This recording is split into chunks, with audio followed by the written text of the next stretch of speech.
We demonstrated a very small 3-4 layer project. People from Canada, UK, working with a small village in the village, rural Kabbalists of Kofele, have shown a result. And I want to voice to the other audience, let's come together with respect, with trust. If they come genuinely and support us, we can change the world. Money cannot change the world. It's the thinking, the genuineness, the respect to each other will change the world. There are a lot of indigenous knowledge which are very critical to the success of the project. Project partners must acknowledge and support this knowledge. A lot of project comes in, goes out through international development agencies or organizations.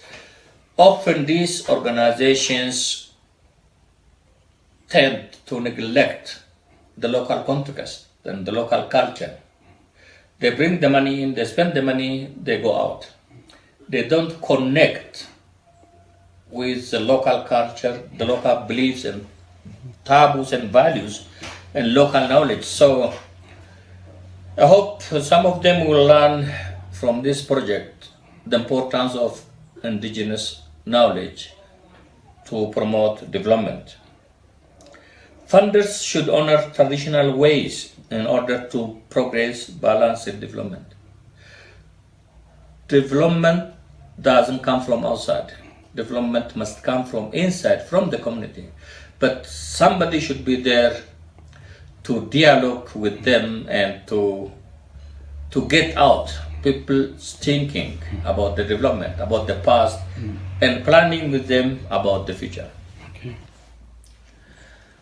Well, my next thinking for the project is intergenerational learning, participation of elders and the youth. I think this is very important. We have, in Oromo culture, we value elders. They have a wisdom, they have a knowledge. It's unfortunately recent years, the elders are passing away without transferring the knowledge they have to the young generation, to the school kids. This happens especially after the modern education came into existence. Before modern education, the elders teach the young from their childhood until they mature. That's how they transfer knowledge from generation to generation. Unfortunately, that has been seen as lost or disappearing. Now, I want to continue with this.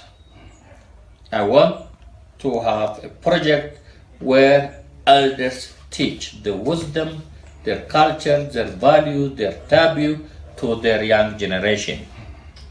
So we want to participate, include elders, youth, women in any project ROBA will be implementing.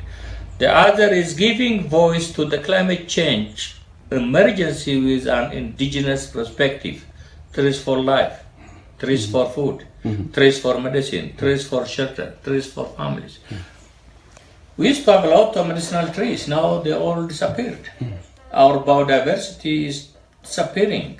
So we want to reactivate, and we want to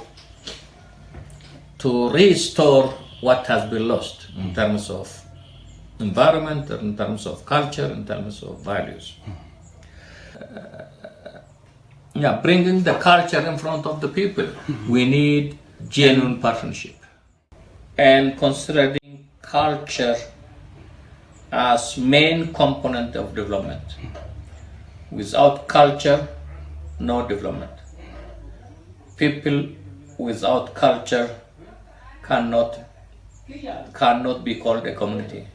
I want to see a community, organized community, who has culture, who know their dignity, who think of their future and their future generations. And having trees in the school is a legacy I want to leave. Leaving clown art is a legacy. Leaving tree circle based on Gada structure in different schools is a legacy. Even when the project phased out, the kids will say ROBA lawn. The kids will say tree circle. So it's a legacy. We are putting legacy in the young kids.